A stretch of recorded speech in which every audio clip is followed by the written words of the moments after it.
Hi friends, welcome to Telugu defence news. India's biggest fighter jet deal ఒక ముఖ్యమైన mile స్టోన్ని cross చేసింది. Air force ఆర్ఎఫ్పిని finalise చేసింది. Most importantly ఈ project నుండి హెచ్ఏఎల్ని తప్పించి ప్రైవేట్ కంపెనీస్కి అవకాశం ఇస్తూ ఇంతకుముందు 126 రఫాల్ డీల్లా ఆగిపోకుండా జాగ్రత్త పడుతుంది. ఫస్ట్ ఆర్ఎఫ్పి విషయానికి వస్తే request for proposal simple. First air force మనకి 114 రఫాల్ జెట్స్ కావాలని డిసైడ్ అయ్యి అప్రూవల్ ఇవ్వండి అని డిఫెన్స్ మినిస్ట్రీ దగ్గరికి వెళ్ళింది. డిఫెన్స్ మినిస్ట్రీ క్లియరెన్స్ ఇచ్చింది. తర్వాత ముఖ్యమైన రిక్వైర్మెంట్స్ అంటే ఇన్ని జెట్స్ మా దేశంలో మ్యానుఫ్యాక్చర్ అవ్వాలి, జెట్స్లో ఇంత పర్సంటేజ్ స్వదేశీ కాంపోనెంట్స్ ఉండాలి, ఇలా ముఖ్యమైన విషయాల గురించి ఫ్రెంచ్ కంపెనీతో చర్చలు జరిగాయి. అయితే డీల్ సైన్ చేయడానికి ఇవి సరిపోవు. జెట్స్ నెంబర్, మన దేశంలో తయారయ్యే జెట్స్, ఇండిజినస్ కంటెంట్ లాంటి వాటితో పాటు weapons package, maintenance support, training, spare parts, వాటిలో ఎగ్జాక్ట్గా ఏవి ఎన్ని కావాలి, ఇలా ప్రతి ఒక్క దానితో ఒక డీటెయిల్డ్ ప్లాన్ని రెడీ చేసి మా రిక్వైర్మెంట్ ఇది అని కంపెనీకి లెటర్ని పంపుతారు. దీన్నే ఆర్ఎఫ్పి అంటారు. ఈ ఆర్ఎఫ్పిలో ఉన్నదాన్ని బట్టి ఎంత ఖర్చు అవుతుందని మరలా డజాల్ట్ ఏవియేషన్ బిడ్ని సబ్మిట్ చేయాలి. తర్వాత గవర్నమెంట్ కాంట్రాక్ట్ నెగోషియేషన్స్ కోసం ఒక కమిటీని ఏర్పాటు చేసి ఫైనల్ ప్రైజ్ని మాట్లాడాలి. తర్వాత సిసిఎస్ క్లియరెన్స్, వెంటనే డీల్. ఇంతకుముందు డిఫెన్స్ మినిస్ట్రీ 114 రఫాల్ డీల్ని ఈ ఫైనాన్షియల్ ఇయర్లోనే సైన్ చేస్తామని పార్లమెంట్ ప్యానెల్కి చెప్పింది.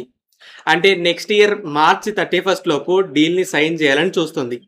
ఇప్పుడు ఎయిర్ ఫోర్స్ మాకు 114 జెట్స్ కావాలి అనడం కాకుండా ఎగ్జాక్ట్గా ఎన్ని స్పేర్ పార్ట్స్ కావాలి అనే చిన్న చిన్న డీటెయిల్స్ని కలిపి ఫుల్ ప్రపోజల్ని రెడీ చేసింది.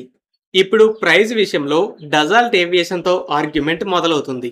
ఇక లోకల్ ప్రొడక్షన్ విషయానికి వస్తే 114లో 22 జెట్స్ డైరెక్ట్గా ఫ్రాన్స్ నుండి వస్తాయి. మిగతా 92 జెట్స్ మన దేశంలో తయారవుతాయి. తయారంటే పూర్తిగా మన దేశంలో తయారవ్వవు. ఇంతకుముందు ఏఎన్ఏ రిపోర్ట్ ఈ జెట్స్లో 30% కాంపోనెంట్స్ మన దేశంలో తయారైనవి ఉంటాయని చెప్పింది. ఇప్పుడు వస్తున్న రిపోర్ట్స్ ఈ ఇండిజినస్ కంటెంట్ పర్సంటేజ్ అనేది లాంగ్ టర్మ్లో 55 to 60%ని రీచ్ అవ్వటం గోల్ అన్నట్టు చెప్తున్నాయి. అయితే మన దేశంలో తయారు చేసేది ఎవరు? ఆల్రెడీ గవర్నమెంట్ ఏఎంసీఏ ప్రాజెక్ట్ నుండి హెచ్ఏఎల్ని తప్పించగా ఇప్పుడు ఈ రఫాల్ డీల్ నుండి కూడా తప్పించి ప్రైవేట్ కంపెనీస్తోనే మ్యానుఫ్యాక్చర్ చేయించాలని డిసైడ్ అయింది. టాటా, అదానీ, మహీంద్రా లాంటి కంపెనీస్ ఉన్నాయి. ఇలా జెట్స్ని మ్యానుఫ్యాక్చర్ చేయడానికి ఎలిజిబిలిటీ ఉన్న కంపెనీస్లో కనీసం రెండింటికి లైసెన్స్ ఇస్తుంది డజాల్ట్ ఏవియేషన్. వీటిలో ఏదో ఒకదాన్ని పార్ట్నర్గా ఎంచుకొని జాయింట్ వెంచర్లో మ్యానుఫ్యాక్చర్ చేయాలి. క్యాన్సిల్ అయిన 126 MMRCAతో పోలిస్తే ఇదే పెద్ద మార్పు. 126 మీడియం కాంబాట్ ఎయిర్క్రాఫ్ట్ కావాలని టెండర్ని ఇష్యూ చేసి రఫాల్ని సెలెక్ట్ చేశారు. వీటిలో ఎక్కువ శాతం జాయింట్ వెంచర్ ద్వారా మన దేశంలోనే తయారవ్వాలనేది ప్లాన్. గవర్నమెంట్ హెచ్ఏఎల్ని లోకల్ పార్ట్నర్గా ముందుకు నెట్టింది. జాయింట్ వెంచర్స్తో ప్రాబ్లం ఏంటంటే డెలివరీ చేయడం లేట్ అయినా, క్వాలిటీలో ఇష్యూస్ వచ్చినా డజాల్ట్, హెచ్ఏఎల్ మా తప్పు కాదంటే మా తప్పు కాదని ఒకరినొకరు నిందించుకుంటాయి. సో జాయింట్ వెంచర్ అయినా సరే ఏదైనా తేడా వస్తే అడగడానికి ఎవరో ఒకరు రెస్పాన్సిబిలిటీని తీసుకోవాలి. అయితే గవర్నమెంట్ ఈ రెస్పాన్సిబిలిటీ మీరే తీసుకోవాలని డజాల్ట్ ఏవియేషన్ని అడిగింది. డజాల్ట్ హెచ్ఏఎల్తో మాట్లాడింది. అయితే హెచ్ఏఎల్ డజాల్ట్ ఎక్స్పెక్ట్ చేసిన దానికంటే ఎక్కువ మ్యాన్ పవర్ కావాలి, ఒక్కో జెట్కి ఎక్కువ టైం కావాలని చెప్పింది. దీనితో ఒక్కో జెట్ ప్రొడక్షన్ ఎక్కువ ఖర్చు, ఎక్కువ టైం పడుతుంది. సో డజాల్ట్ హెచ్ఏఎల్కి ఆ కెపాసిటీ లేదు, మేము కంట్రోల్ చేయలేని ప్రొడక్షన్కి మేమెలా రెస్పాన్సిబిలిటీ తీసుకుంటామని ఒప్పుకోలేదు. డజాల్ట్ జాయింట్ కాకుండా ఫుల్ ప్రొడక్షన్ ఫెసిలిటీని సొంతగా ఏర్పాటు చేయడానికి 126 జెట్స్ వర్త అంటే కాదు. కంపెనీలు ఫ్యాక్టరీలను పెట్టేటప్పుడు లాంగ్ టర్మ్లో ఆలోచిస్తాయి. ఈ ఆర్డర్ కోసం ఫుల్ ఇన్వెస్ట్మెంట్తో ఫ్యాక్టరీని పెడతాం. ఈ ఆర్డర్ అయిపోయాక మరలా ఆర్డర్స్ వస్తాయా, రాకపోతే ఫ్యాక్టరీ ఖాళీగానే ఉంటుందని ఆలోచిస్తుంది. సో ఫుల్ ఓనర్షిప్తో ఫ్యాక్టరీకి వర్త్ కాదు. జాయింట్ వెంచర్లో గవర్నమెంట్ ఎంచుకున్న పార్ట్నర్ ఎక్కువ టైం, ఎక్కువ మ్యాన్ పవర్ కావాలంటుంది. మరలా మననే రెస్పాన్సిబిలిటీ తీసుకోమంటున్నారని డజాల్ట్ ఆలోచించింది. ఇక డెడ్ ఎండ్.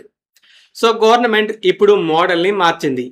ఈసారి హెచ్ఏఎల్ని ఇందులో లేకుండా చేసి పూర్తిగా ప్రైవేట్ కంపెనీస్. ఇంతకు ముందులా ఈ కంపెనీనే మీ పార్ట్నర్, కానీ మీరే రెస్పాన్సిబిలిటీ తీసుకోవాలనకుండా మేము మా దేశంలో ఎలిజిబిలిటీ ఉన్న కంపెనీస్కి లైసెన్స్ ఇస్తాం, వీళ్ళలో మీరే సరైన పార్ట్నర్ని ఎంచుకొని ప్రాజెక్ట్ని కరెక్ట్గా ఎగ్జిక్యూట్ చేయాలి, మీదే రెస్పాన్సిబిలిటీ అని చెప్తుంది. సో ఫైనల్గా ఎయిర్ ఫోర్స్లో ఇంటర్నల్ ఆర్గ్యుమెంట్స్ ఎండ్ అయ్యి ఆర్ఎఫ్పి ఫైనలైజ్ అయింది. డీల్ ఈ ఫైనాన్షియల్ ఇయర్లో సైన్ అయ్యేలా ముందుకెళ్తుంది. గవర్నమెంట్ హెచ్ఏఎల్ని పక్కకి తప్పించి ఇంతకు ముందులా స్టక్ అవ్వకుండా ఓన్లీ ప్రైవేట్ కంపెనీస్తో మల్టిపుల్ ఆప్షన్స్ని క్రియేట్ చేస్తుంది. ఫ్రెండ్స్, ఈ వీడియో మీకు నచ్చినట్టయితే లైక్ చేయండి. అలాగే మరిన్ని డిఫెన్స్ అప్డేట్స్ కోసం మన ఛానల్ని సబ్స్క్రైబ్ చేసుకోండి.